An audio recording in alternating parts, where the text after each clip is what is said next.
भूत प्रेत की कहानी सुनना किसे रोमांचक नहीं लगता, मगर जरा सोचिए इसको अनुभव करना कितना भयानक होता होगा।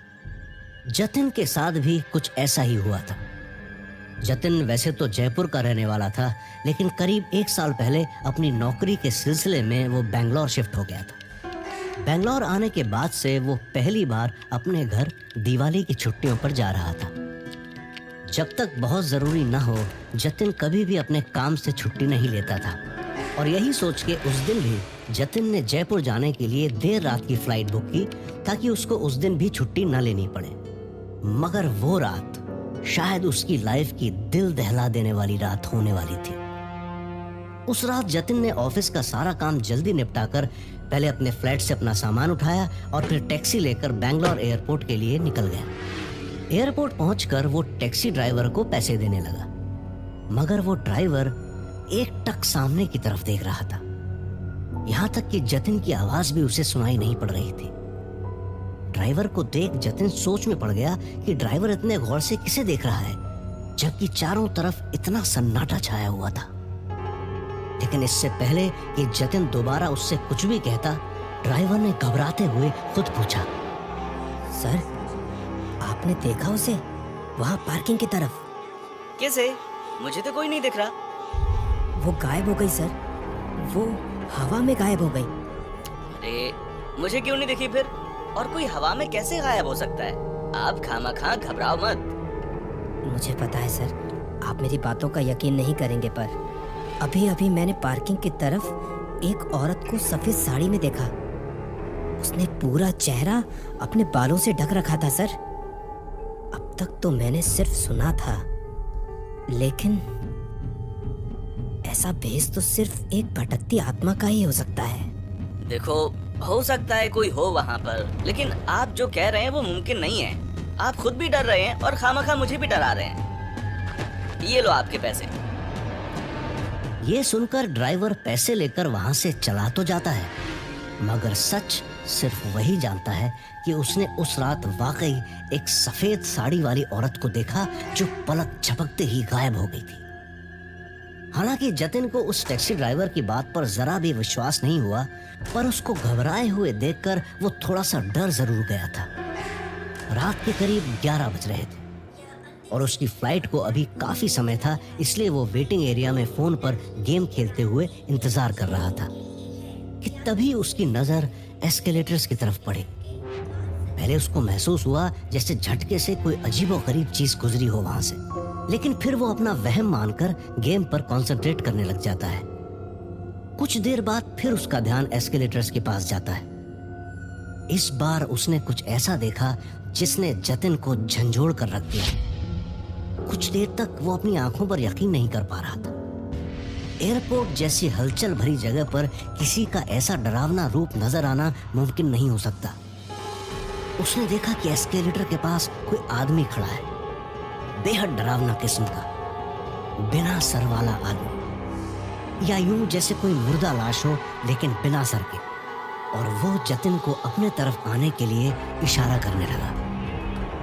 ये भयानक नजारा देखकर उसके चेहरे पर से हवाइयां उड़ गई। उसको समझ ही नहीं आ रहा था कि वो कहाँ जाए और किसकी मदद ले। देर रात होने की वजह से वहां लोगों की आवाजाही भी काफी कम थी। कुछ गिने चुने लोग ही थे वहां पर। ऐसा लग रहा था मानो पूरा एयरस्थिति ऐसी थी कि उसके लिए एक एक सेकंड वहां बिताना जैसे मुश्किल होता जा रहा था। ना चाहते हुए भी बार बार उसकी नजर उधर ही जा रही थी, और अगले कुछ पल के लिए वो भयानक रूपी आदमी गायब हो गया। जतिन जैसे ही थोड़ा चैन की सांस लेने लगा, वो आदमी फिर से दिखाई देने लगा। वो बिना सर वाला आदमी एस्केलेटर के सहारे ऊपर से नीचे की ओर आ रहा था।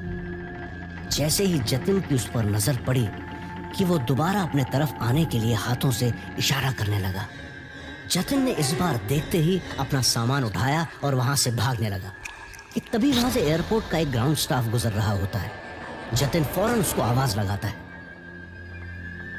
अभी अभी वहाँ उस तरफ किसी को देखा मैंने। वो बहुत डरावना लग रहा था। सर प्लीज आप डरिए मत, कोई भी नहीं है वहाँ।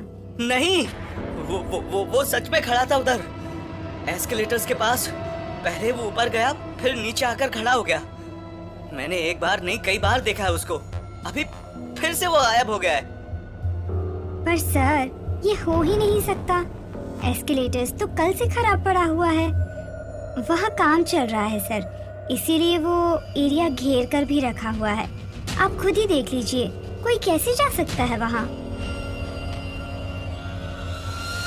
जतिन ये देखकर हक्का बक्का रह जाता है, क्योंकि उसने अपनी आंखों से उस बिना सिर वाले भयानक आदमी को एस्केलेटर के इर्द गिर्द घूमते देखा था। एक तो पहले से ही जतिन खौफ से हाँफ रहा था। अब ऐसे में एयरपोर्ट कर्मचारी ने उसे ऐसी बात बताई जिसकी उसने कल्पना भी नहीं की हो।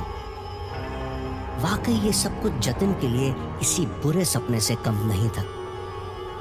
एक पल तो जतिन को भी ऐसा ही लगा जैसे वो कर्मचारी उसकी बातों पर बिल्कुल भरोसा नहीं कर रहा है। लेकिन जैसे ही जतिन अपने शक को दूर करने के लिए एस्केलेटर्स की तरफ बढ़ने लगता है कि कर्मचारी उसे रोक देता है। आप मेरी बात मानिए सर, वहाँ मत जाइए। मैं आपको डराना नहीं चाहती सर, मगर शायद आपने जिस डरावने दिखने वाले आदमी को देखा वो असल में भूत था। और ये मैं आपको कोई सुनी सुनाई कहानी नहीं, बल्कि आंखों देखी सच बता रही हूँ। ये चौंका देने वाली बात सुनकर जतिन शॉक्ड हो जाता है कि उसका सामना किसी अजीबोगरीब दिखने वाले इंसान से नहीं, बल्कि एक भूत से हुआ है। उस कर्मचारी का ये भी कहना था कि उसने भी एक बार नाइट शिफ्ट के दौरान इस साये को महसूस किया था। और न सिर्फ उसने, बल्कि बेंगलोर एयरपोर्ट के अलग अलग हिस्सों में रात के समय कई यात्रियों और कई अन्य एयरपोर्ट कर्मचारियों ने एक सफेद साड़ी वाली औरत को देखा है। लेकिन इससे पहले कि कोई उसे ठीक ढंग से देख पाए, वो गायब हो जाती है। सफेद साड़ी वाली औरत की बात सुनते ही जतिन को उस टैक्सी ड्राइवर के साथ हुई घटना याद आ जाती है। अभी अभी मैंने पार्किंग की तरफ एक औरत को सफेद साड़ी में देखा, जिसने पार्किंग एरिया में सफेद साड़ी वाली औरत को देखा था और वो भी पलक झपकते ही गायब हो गई थी। जतिन को कहीं ना कहीं अब ये एहसास होने लगा था कि टैक्सी ड्राइवर का सामना सच में एक चुड़ैल से हुआ था।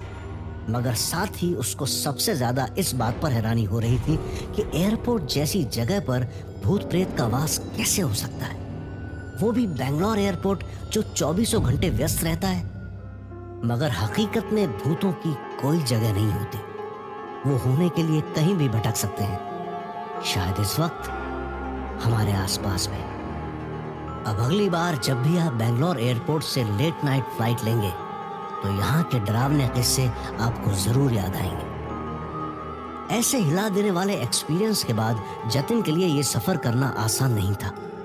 जयपुर पहुंचने के बाद भी उसकी हालत वैसी ही थी, क्योंकि उसे भूत प्रेत पर कभी से विश्वास नहीं था। मगर उस रात की घटना के बाद से वो एक पल के लिए भी अकेले रहने से डरता था। वो दिन और आज जतिन ने फिर कभी बेंगलोर एयरपोर्ट से रात की फ्लाइट नहीं ली और ना ही किसी को सलाह दी। दोस्तों, आपको कहानी कैसी लगी कमेंट करके ज़रूर बताना और ऐसी रोमांचक कहानी के लिए हमारे चैनल को सब्सक्राइब ज़रूर करें।